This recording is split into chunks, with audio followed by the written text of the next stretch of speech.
इस कार्यक्रम के पुण्यार्चक हैं श्री अरुण चंद कल्याण चंद खवड़े, चित्राबाई अरुण चंद खवड़े, पुत्र कीर्ति कुमार ए खवड़े, दीपाली के खवड़े, आस्था कीर्ति कुमार खवड़े, आर्जव के खवड़े, यश ए खवड़े, 100 ऐश्वर्या यश खवड़े, श्री इंद्रसेन जैन, समस्त जैन परिवार दिल्ली 110092।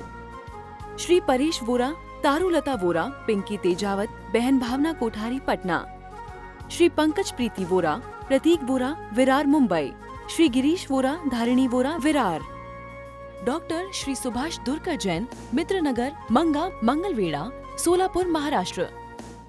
अलम पंच परमेष्टि मंगलम तीर्थंकरम मंगलम विश्वजिन्धर्मम मंगलम वीरशासनम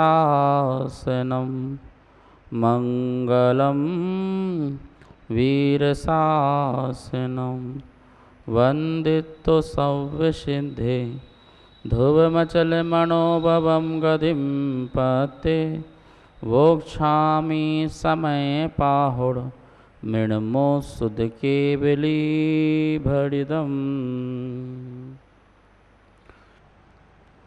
समय सार में आप सुन रहे हैं अद्भुत बात, 136 नंबर की गाथा कि जीव जैसे भी शुभ अशुभ चेष्टा करके ज्ञानावरणादि कर्म को बंध बांधता है, लेकिन उसके फल से जो जीव में अज्ञान आदि परिणाम पाए जाते हैं वो परिणाम पुद्गल के नहीं हैं। अभी तो आप पीछे कह रहे थे सारे परिणाम पुद्गल के हैं, वो निमित्त की दृष्टि से कह रहे थे। अब जीव के हैं, आप किसकी अपेक्षा से कह रहे हो? तो इसकी उपादान की दृष्टि की अपेक्षा से कह रहे हैं कि जीव की वो उपादानता है, अज्ञान रूप, दुख रूप, इंद्रिय सुख रूप, ये सब परिणाम जो हैं वो सारे के सारे परिणाम जीव की अपनी निज शक्ति के हैं, दूसरे के नहीं हैं। हम अज्ञानी बने किसके कारण बने? टीचर के कारण, माता पिता ने नहीं पढ़ाया इसके कारण, हमें अच्छा गुरु नहीं मिला इसके कारण, या मेरा माइंड डेवलपमेंट नहीं हुआ इसके कारण। बोलो किसके किसके कारण?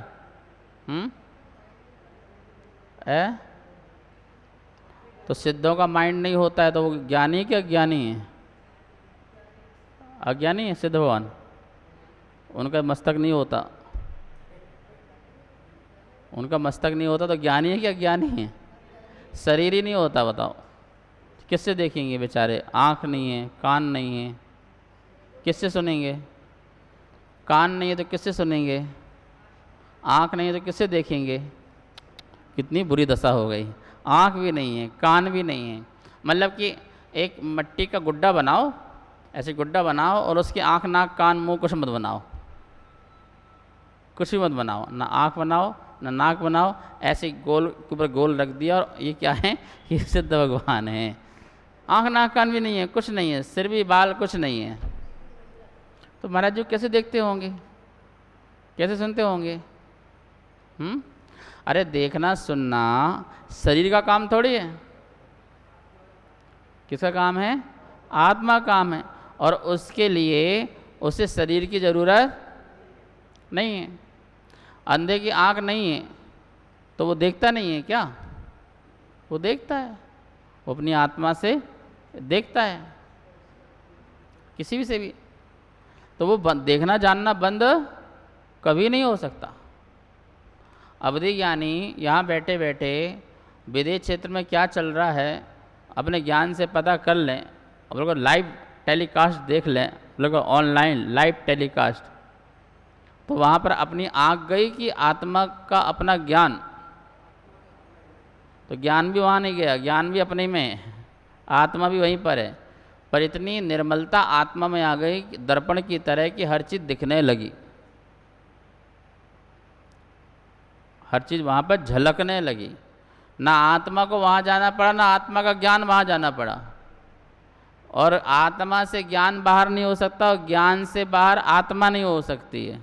जितने में आत्मा है उतने में ज्ञान है, जितने में ज्ञान है उतने में आत्मा है। जितनी शर्करा है उतना मिठास है, जितना मिठास है उतनी शर्करा है। तो शर्करा से हटके मिठास बाहर। जितनी अग्नि है उतनी उष्णता है, और जितनी उष्णता है उतनी ही, जितना जल है उतनी शीतलता है, और जितनी शीतलता है उतना ही शीतलता बाहर नहीं जा रही है। कुछ समझ में आ रहा नहीं आ रहा? तो यही कह रहे हैं कि जीव की जो चीज़ें हैं वो जीव की हैं, अजीब की नहीं हो सकती हैं। अज्ञानी जो है, आँख से देखता हूँ मैं, कान से सुनता हूँ, हाथ पैर से सारे काम करता हूँ, इस प्रकार से अपने आत्मा के गुण धर्म को वो इस मन वचन काया के बताता है और समझता है, जबकि ऐसा नहीं है। निमित्त दृष्टि से कथनचित शास्त्र में ऐसा कहा जाएगा। कोई पक्ष का निषेध नहीं है, लेकिन जब कोई अज्ञानी एक पक्ष को ही सर्वथा मान लेता है तो उसका वहाँ निषेध करते हैं कि तुम एकांतवादी हो। उसे अच्छे भाषा में मिथ्या दृष्टि कहते हैं, बुरी भाषा में मूर्ख और मूर्ख कहते हैं, और आम भाषा में उसे बेवकूफ़ और गधा कहते हैं। ठीक है? तो ये लास्ट में 136 नंबर की गाथा का जजमेंट दिया है, मतलब ऊपरी गाथाओं का इसमें जजमेंट दिया। भाई ये ध्यान रखना, जीव निबद्ध जो हुआ है वो कर्म आदि वर्गणाओं से निबद्ध हुआ है। चूँकि ऊपर इस प्रकार की योग आदि की चेष्टाएं हुई हैं, इसलिए कर्म से निबद्ध हुआ है। लेकिन इस जीव में जो भी परिणाम पाए जा रहे हैं, उस ज्ञानावरण आदि कर्म के हेतुभूत होने पर भी वो परिणाम जीवों किसके हैं? जीव के ही हैं, अन्य के परिणाम नहीं हैं। किसी और के परिणाम मत लगाना, ठीक है ना? ज्ञानावरणी कर्म का तीव्र उदय चल रहा हो तो हमारे अंदर अज्ञानता आ रही है, एक कथन ऐसा भी है और एक कथन यह है कि अपनी अज्ञानता के कारण अज्ञानता हो रहा है। अपनी भूल के कारण हम संसार में हैं कि कर्म के कारण हम संसार में हैं? बोलो, कर्म के कारण हम संसार में हैं कि अपनी भूल के कारण संसार में हैं? कर्म के कारण हैं। तो वो कर्म तो फिर बढ़िया ईश्वर जैसा हो गया। जैसे वो ईश्वरवादी कहते हैं कि जो कुछ भी है वो ईश्वर ही है, तुम्हें घुमाए, तुम्हें हंसाए, तुम्हें रुलाए, सब कौन करे? भगवान करे। तुम कौन हो? तुम कोई नहीं हो। तो आपकी जैसे चाबी ईश्वर के पास है, ऐसी आपकी चाबी किसके पास हो गई जैनों के अनुसार? है कर्म के। तो तुम तो पराधीन हो गए ना। अब तुम पराधीन हो गए, परतंत्र हो गए, कभी भी तीन काल में स्वतंत्र नहीं होगे। एक आचार्य ने लिखा है, भाई भगवान को नमस्कार करने से क्या फ़ायदा, कर्म को ही नमस्कार कर लो, दया कुछ कर दे। है कि जो कह रहा भगवान चला रहा है और कोई कह रहा है कि ग्रह आदि कर्म चला रहे हैं, तो इससे अच्छा उन्हीं को ही नमस्कार कर लो, ठीक है ना? कुछ तो दया हो जाए। लेकिन जैन धर्म ऐसा नहीं मानता है। निमित्त को निमित्त रूप से मानता है, उपादान को उपादान रूप से मानता है, ठीक है ना? कर्म निमित्त होते हैं जीव के परिणाम के लिए, लेकिन जीव का परिणाम जो भी होता है वो अपनी शक्ति से होता है। जीव के परिणाम निमित्त होते हैं कर्मों को बंध मानने के लिए, लेकिन जो कर्म बंध बनते हैं वो अपनी निज शक्ति से बनते हैं। वो कर्म का अपना स्वयं की शक्ति है, कर्म रूप होने की। उसमें जीव का कोई लेन देन हिसाब नहीं है। ऐसे ही कर्म का कोई लेन देन नहीं है जीव के परिणाम के होने पर। वो जीव के स्वयं की अपनी शक्ति है। तुम्हें परिणाम अच्छे करना हो तो और बुरा करना हो तो वो तुम्हारा फैसला तुम्हारे पास है, वो कर्म के पास नहीं है। लेकिन जब भी अच्छा परिणाम होगा वो अच्छा निमित्त मिलेगा, जब भी बुरा परिणाम होगा वो बुरा निमित्त मिल जाएगा और तुम उसके गीत गाना बढ़िया। सब आप की कृपा से मेरा काम हो रहा है, गाना भक्ति में कोई दिक्कत नहीं। लेकिन इसको यथार्थ नहीं समझ लेना। ये निमित्त की दृष्टि से हमने भजन गाया है, लेकिन सर्वथा ही तेरे ही से मेरा काम हो रहा है तो फिर तो जैन धर्म खत्म। अरे भाई, जब आशीर्वाद से सब कुछ हो जाना है तो झंझट में क्यों पड़े हो फालतू को? तो ऐसा नहीं होता है। नदी स्नान करने से सारे पाप धुल जाते हैं, तो ये तो बहुत सस्ता सौदा है ना। जिंदगी और पाप करो, साल में एक बार जाके धो धा के ख़त्म करो, फिर अपना ज़िंदगी मौज मस्ती करो। ऐसे नहीं है। ये हमारे यहाँ पर पुरुषार्थहीनता नहीं सिखाई जाती है, ठीक है ना। पुरुषार्थवादी बनते हैं। क्या बनते हैं? आपको आत्मा का निज पुरुषार्थ करना है। यदि बुरा कर्म भी उदय में आ रहा हो, ऐसा निमित्त मिल रहा हो, उस समय भी आप मुस्करा सकते हैं। मुनिराजों के जब घोर घोर उपसर्ग होते हैं तो उनका पाप कर्म का उदय है कि नहीं, ये बताओ? है। तो पाप कर्म ने अपना क्या फल दिया? क्या फल दिया है? अरे फल तो तब देगा जब वो जीव वेदन करे। यदि हम उसको वेदन ही न करें तो फल क्या दिया? हम उसका वेदन ही नहीं कर रहे। पाप कर्म के उदय से दुखी होना होता है ना, हम दुखी नहीं हो रहे तो पाप कर्म आया और चला गया, हमारा क्या बिगाड़ा? हमारा तो कुछ बिगाड़ नहीं पाया ना। नहीं, क्या बात कर रहे, शरीर तो जल गया। अरे जो जल रहा वो तो मैं हूं नहीं। शरीर पर घोर उपसर्ग हुआ ना, तो जो शरीर पर घोर उपसर्ग हुआ वो शरीर तो मैं हूं नहीं, तो मेरा तो कुछ नहीं बिगाड़ा ना। तो किसने बिगाड़ा? तो कर्म ने कर्म का बिगाड़ा। क्या बिगाड़ा? कर्म का। जैसे भोजन किया तो शरीर हष्ट पुष्ट हो गया, तो भोजन भी नो कर्म और शरीर भी नो कर्म, तो नो कर्म ने नो कर्म का उपकार कर लिया। अब किसी चीज़ से ये शरीर कट पिट जाए, जब चाकू से कट जाए तो चाकू भी नो कर्म और शरीर भी नो कर्म। अब कट गया तो तुम दोनों भाई बहनों, हम क्या करें भाई? हमारा तो उसमें कोई लेन देन नहीं है ना, हमारा तो तुमने कुछ बिगाड़ा नहीं है। हाँ, उसके निमित्त से मेरे परिणाम बिगड़ते हैं तो हम उसको निमित्त कहेंगे कि इसके कारण हमारा ऐसा हुआ।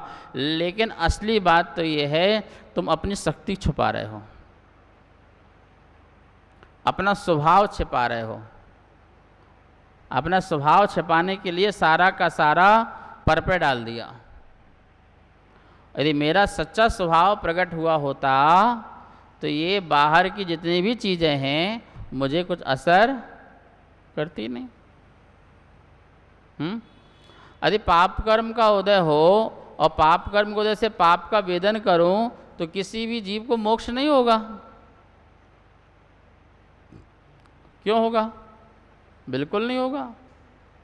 मुनिराज जंगल में बैठे हैं, ठंडी गर्मी बरसात आ रही है और ये सब हो रहा है, तो ये पाप कर्म का उदय तो है ना। और तुम घर में एसी में बैठे, तुम्हारा पुण्य का उदय चल रहा है। भाई, पुण्य पाप ये नहीं है, वेदन करना पुण्य पाप है।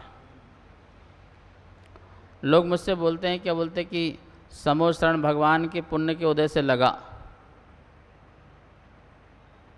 किसके उदय से लगा? ठीक है, उनका पुण्य का उदय है, पर वो पुण्य का वेदन नहीं कर रहे। तो कौन कर रहा है वेदन? जो बैठा है, जो वहाँ पर बैठे हैं। इसलिए फिर एक प्रसंग आएगा कि भव्य जीवों के निमित्त से समोषण आया, समोषण लगा। क्या बोलेंगे? भव्य जीवों के पुण्य के उदय से समोषण आया और यह भव्य समोषण की रचना हुई। किसके निमित्त से? भव्य जीवों के निमित्त से, उनके पुण्य के निमित्त से। ठीक है ना? तो क्योंकि पुण्य का वेदन कौन कर रहा है?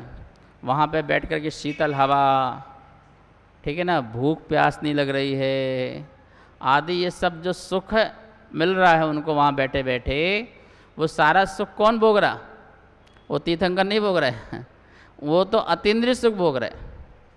पर वहाँ पर जो इंद्रिय संबंधी जितना भी सुख मिल रहा है वो किसका उदय है? जो वहाँ पर रहने वाले जीव उसका सुख भोगे हैं। वहाँ मुनिराज हैं, वो भी सुख नहीं भोगे तो उनका भी नहीं है। तो पुण्य का उदय आए पुण्य भोगें जरूरी थोड़ी है, और पाप का उदय आए पाप भोगें जरूरी। इसलिए पाप के उदय से मैं पापी बनूं जरूरी नहीं है, और पुण्य के उदय से मैं पुण्यात्मा बनूं जरूरी नहीं है। मैं पाप के उदय में भी पुण्यात्मा बन सकता हूं, और मैं पुण्य के उदय में भी, बोलो क्यों? अपने स्वयं के निज परिणाम के द्वारा, अपने स्वयं के परिणमन से। ठीक है ना? यही तो खेल होता है। क्या होता है? ज्ञानी बन जाने के बाद, ज्ञानी मतलब सच्चा ज्ञान मिल जाने के बाद, अब कैसा भी कर्म का उदय आए, ज्ञानी अपने परिणामों को संभालता है, और वो जो परिणाम संभालता है वही उसका मोक्ष मार्ग कहलाता है,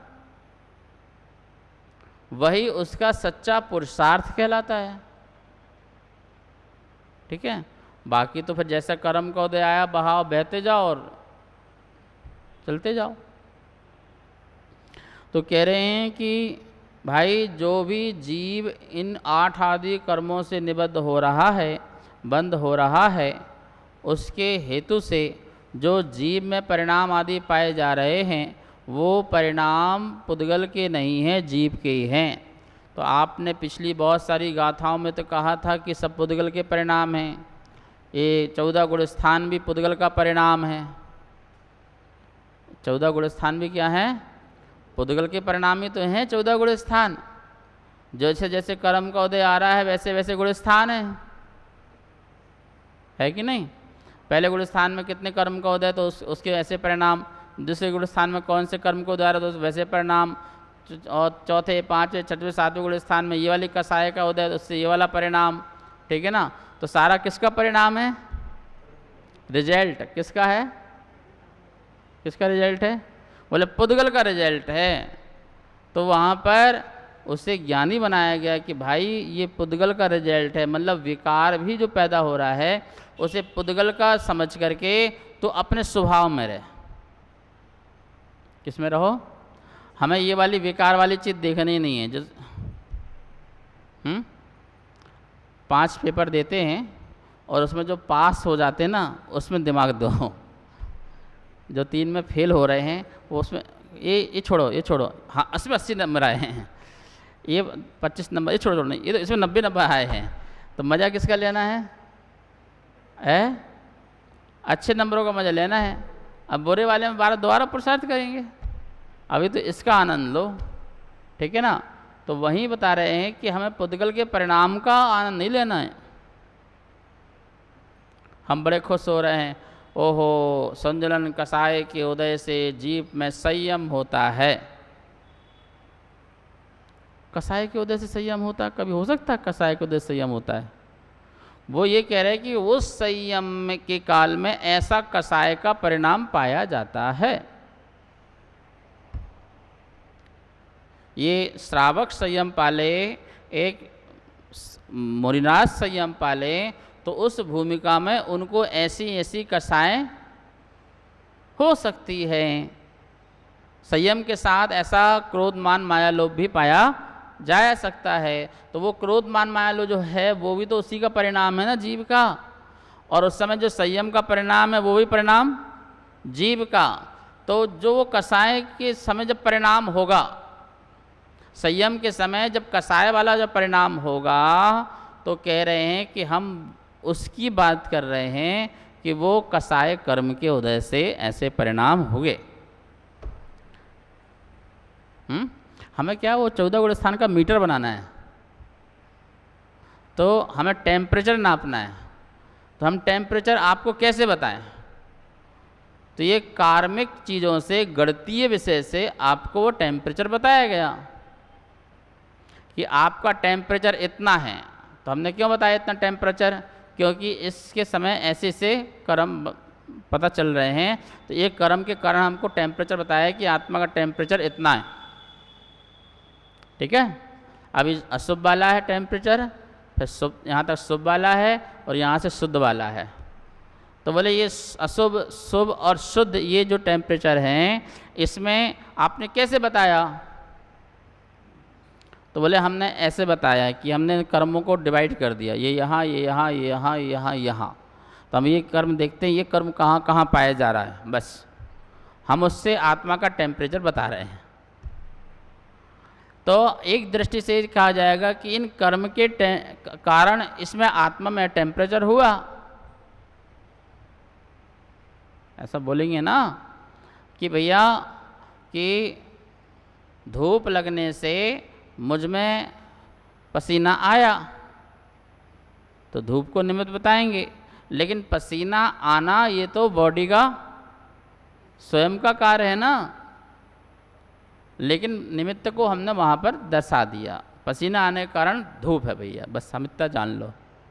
तो हम फिर धूपी की बात करें, फिर बोल धूप की बात नहीं करो भाई, पसीने की बात करो, शरीर के पसीने की भी बात करो कि वो शरीर का पसीना निकलता ही है, निकलेगा ही निकलेगा, कहाँ जाएगा वो? या तो बूंद बूंद करके निकल रहा है या ओस बन के निकल रहा, तो हमें पता भी नहीं है, तो निकल रहा है जैसा जैसा निमित्त मिल रहा है। तो ये बात यहाँ कहना चाह रहे हैं कि जीव के ज्ञान रूप परिणाम, अज्ञान रूप परिणाम, जितने भी परिणाम हैं वो जीव के ही हैं। किसके हैं? जीव के ही हैं। लेकिन जीव के जो अज्ञान रूप परिणाम हैं उसमें कारण वर्गणाओं का निमित्त होता है, ये यथार्थ है, ये सत्य है। लेकिन वह हमें अज्ञान रूप परिणमन करा सकता है, ऐसा सत्य नहीं है। ठीक है ना? जैसे आपने कुछ कहा और हम क्रोधित हो गए, तो हम बोलेंगे कि भैया आपके निमित्त से हम क्रोधी हुए, तो हमने आपको क्रोध कर्म कर दिया और हम क्रोध भाव हो गए। ठीक है ना? अब आप क्रोधित हो रहे हैं और मैं क्रोधित नहीं हो रहा हूँ, मुझे आप पर करुणा आ रही है, क्रोध नहीं कर रहा हूँ, क्या हो रही है? करुणा आ रही है तुम्हारी अज्ञानता पर। तो अब आप क्रोध कर्म निमित्त होते हुए, द्रव्य कर्म निमित्त होते हुए मेरे में भाव कर्म पैदा करने के लिए आप निमित्त नहीं बने। और जबकि जो मैं करुणा कर रहा हूँ वो करुणा का भाव वो मेरा स्वयं का पुरुषार्थ है। पुरुषार्थ क्रोध में भी होता है और पुरुषार्थ करुणा में भी होता है। अब आप अपनी ज्ञान शक्ति को किस में लगाना चाहते हैं वो आपके ऊपर है। ठीक है? तो शरीर के परिणमन को शरीर में रखना, कर्म के परिणमन को कर्म में रखना। शरीर का परिणमन शरीर में ही रिजल्ट देगा, कर्म का परिणमन कर्म में ही रिजल्ट देगा, और आत्मा का परिणमन आत्मा में ही रिजल्ट देगा। एक दूसरे में नहीं दे सकते हैं। इस अपेक्षा से एक द्रव्य दूसरे द्रव्य का कुछ भी नहीं करता, यथार्थ है। लेकिन व्यवहार ये भी कहेगा एक द्रव्य दूसरे द्रव्य के परिणमन में निमित्त बनता है। तो व्यवहार व्यवहार ही है, वो तभी तक व्यवहार व्यवहार ही है, यथार्थ है, जब तक वह निश्चय की सिद्धि नहीं कराता। यदि वो निश्चय की सिद्धि करके व्यवहार नहीं कह रहा है तो वो भी अयथार्थ है। जैसे मैं कहूँ भैया आपके कारण क्रोध हुआ है, ऐसा मैं कहूँ, ज्ञानी भी कहे, तो ज्ञानी ऐसा कहे तो ऐसा ज्ञानी का कहना व्यवहार है, क्योंकि ज्ञानी ये जान रहा है भाई तेरे कारण क्रोध नहीं हुआ है, क्रोध तो मेरे अपने स्वयं के परिणाम से हुआ है, लेकिन फिर भी हम तेरे को कह रहे हैं, तो हम जो तुझे कह रहे हैं वो निमित्त दृष्टि से कह रहे हैं, इसलिए ऐसा ज्ञानी कहता हुआ मिलेगा तुम्हें। ठीक है, तो वो उसका ऐसा व्यवहार कहना यथार्थ है। लेकिन मिथ्या दृष्टि कहे तेरे कारण क्रोध हुआ है, तो उसका वो व्यवहार नहीं है, उसका कोई सम्यक नय नहीं है, वो तो कुनय है। क्योंकि वो तो तुमको ही मान रहा है ना क्रोध का कारण, वो ये नहीं मान रहा कि मैं स्वयं कारण हूं क्रोध का। इसलिए उसका ऐसा कहना व्यवहार नहीं है। व्यवहार जब तक स्वयं के अंदर निश्चय की दृष्टि ना हो तब तक व्यवहार कथन भी मिथ्या है। क्या है? आपने पूछा ये किसका है, ज्ञानी ने बोला मेरा है। मिथ्या दृष्टि से पूछा किसका है, उसने बोला मेरा है। तो दोनों ही तो मेरा मेरा कह रहे हैं, तो दोनों व्यवहार हो गए ना, दोनों का कथन तो व्यवहार ही है ना। लेकिन एक का व्यवहार सम्यक है और एक का व्यवहार मिथ्या है। क्यों? क्योंकि ज्ञानी जब कह रहा है कि ये मकान किसका है, तो बोले मेरा है, तो वो इसलिए कह रहा है कि भाई मैंने ये जो है श्रम परिश्रम से बनाया है, इसलिए ये मेरा है, वैसे तो ये पुद्गल का है।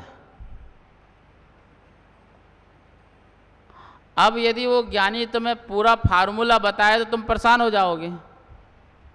ज्ञानी बोले अरे भाई कौन किसका होता है, मकान 3 काल में मेरा कभी हुआ नहीं, ये तो पुद्गल का परिणमन का चीज़ है, ये पुद्गल का है, मेरा नहीं है, मैं तो इसमें रहता बस हूँ। अब इतनी बड़ी बात बोले तो बोले भैया इससे बात ही नहीं करना, बेवकूफ़ आदमी, पागल आदमी है, इससे कुछ पता था नहीं है, पता नहीं क्या क्या भगता रहता है, इससे बात नहीं करना। तो इसलिए बोला ज्ञानी सीधा बोले कि ये मेरा है, और उसी को शास्त्र में बोल दिया व्यवहार। क्या बोल दिया? व्यवहार। अब उससे मुझे बोलने की जरूरत नहीं भी मैं व्यवहार से ये मकान मेरा है, वैसे तो नहीं है, ऐसा बोलने जरूरत थोड़ी है। तो वो निश्चय को दृष्टि में रखते हुए ये कह रहा मेरा है, तो इसलिए उसका नय सम्यक नय है और उसका व्यवहार यथार्थ है। लेकिन मिथ्या दृष्टि यदि कह रहा है कि ये मकान मेरा है, तो उसका ना सम्यक नय है ना उसका वो सम्यक व्यवहार है, वो तो मिथ्या व्यवहार है उसका। इसलिए वो मिथ्या दृष्टि है और ये सम्यक दृष्टि है। आई बात समझ में? हाँ, भेद ज्ञान की कला, निश्चय से दृष्टि करके व्यवहार चलेगा। व्यवहार मात्र से नहीं चलेगा, वो मिथ्यात हो जाएगा।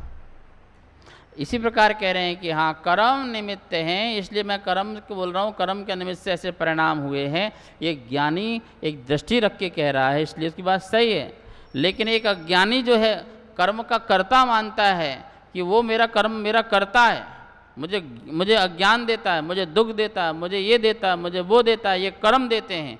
तो वो अज्ञानी ऐसा कर्ता मानता है, तो वो क्या होता है, वो मिथ्या दृष्टि बन जाता है। इस कर्ता कर्म अधिकार में हमें अज्ञानी नहीं बनना है। क्या बनना है? ज्ञानी बनना है। शेष विषय कल। जा वाणी के ज्ञान से सूझे लो कालो, सो वाणी मस्तक धरो सदा दे तो धो।